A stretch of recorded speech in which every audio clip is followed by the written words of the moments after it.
Kinumpirma ng lokal na pamahalaan ng Pasay na walang permit ang ospital na sinalakay ng Presidential Anti-Organized Crime Commission nitong Lunes. Nabigyan po yan ng shokus order. Wala pong permit.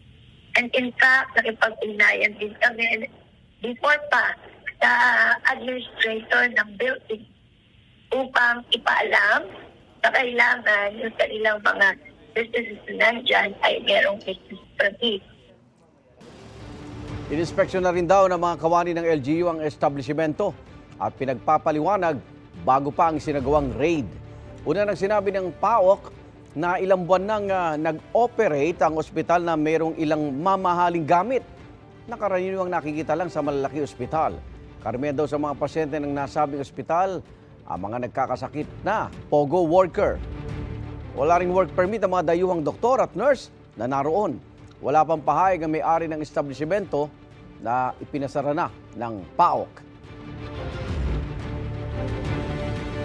Igan, mauna ka sa mga balita. Mag-subscribe sa GMA Integrated News sa YouTube.